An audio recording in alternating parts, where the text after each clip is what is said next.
After another summer with severe flooding, some Vermonters are beside themselves when it comes to the next steps. In Lyndon, a brook carved a new path in one man's yard. And as ABC 22's Matt Holderman reports, the owner is worried his house might be next.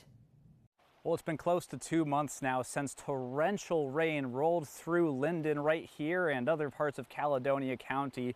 And of course, a lot of rivers and streams like the Hawkins Brook right here have since gone back to normal. But we all know back in July, they were a lot higher up than this. In fact, if you take a look off to the left here, some people who live nearby say they want to rename this the Hawkins River, as it carved a completely new path when all of that rain rolled through. Everything you can see right now was totally underwater.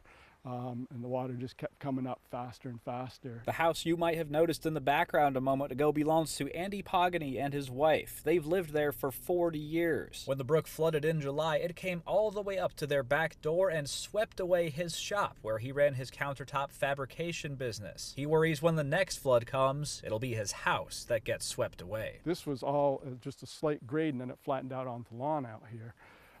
But it carved all the way through. And then it carved right here, so the house was next in line. To prevent that possibility, Pogany wanted to rechannel the brook back to its old path, but he says state officials told him he would have to pay for engineering, surveying, and permitting to do that on his property. With other parts of the brook being rechanneled and more rainy seasons to come in the next year, Pogany's frustrated and searching for answers. I mean, I watched them dig from down there all the way up through to here.